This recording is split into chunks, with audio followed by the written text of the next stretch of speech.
ഉരുൾപൊട്ടൽ ദുരന്തം വിതച്ച ചൂരൽമലയിലും മുണ്ടക്കയിലും ആദ്യഘട്ട സംയുക്ത തിരച്ചിൽ അവസാനിപ്പിച്ചു. ദുരന്ത മേഖലയിൽ താമസിച്ചിരുന്ന കുടുംബങ്ങൾ പറയുന്ന സ്ഥലം കേന്ദ്രീകരിച്ചായിരിക്കും നാളെ മുതൽ തിരച്ചിൽ.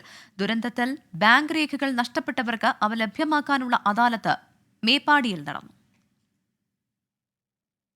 ഉരുളെടുത്ത പുഞ്ചിരിമട്ടം, മുണ്ടക്കൈ, ചൂരൽമല മേഖലകളിൽ 2 തവണ പരിശോധന പൂർത്തിയാക്കിയാണ് 18 ദിവസം നീണ്ട ജനകീയ തിരച്ചിൽ ഇന്ന് അവസാനിച്ചത്.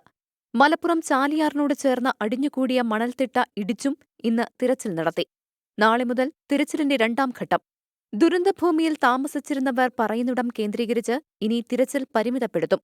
കഴിഞ്ഞ 2 ദിവസങ്ങളിൽ നടത്തിയ തിരച്ചിലിൽ മൃതദേഹങ്ങളോ ശരീരഭാഗങ്ങളോ കണ്ടെത്തിയില്ല. ദുരന്തം നേരിട്ടവരെ മാതൃകാപരമായി പുനരധിവസിപ്പിക്കുമെന്ന് മുഖ്യമന്ത്രി പിണറായി വിജയൻ പറഞ്ഞു. ദേശീയ ഏജൻസികൾ കൂടുതൽ കൃത്യതയോടെ കാര്യങ്ങൾ നിർവഹിക്കണം. ദുരന്തത്തിനിരയായി അതിൻ്റെ വലിയ നഷ്ടങ്ങൾ പേറിക്കൊണ്ട് ജീവിക്കുന്നവരെ മാതൃകാപരമായി പുനരുദ്ധരിപ്പിക്കേണ്ട ഘട്ടമാണ്. അതിലും മാതൃകാപരമായി തന്നെ ആ ദൗത്യം ഏറ്റെടുക്കാൻ നാടിന് കഴിയുമെന്നുള്ളതാണ് ഇപ്പോഴുള്ള അനുഭവം. ഈ മാസം 20-നകം പുനരധിവാസത്തിനുള്ള വാടക വീടുകൾ കണ്ടെത്താനുള്ള ശ്രമം തുടരുകയാണ്.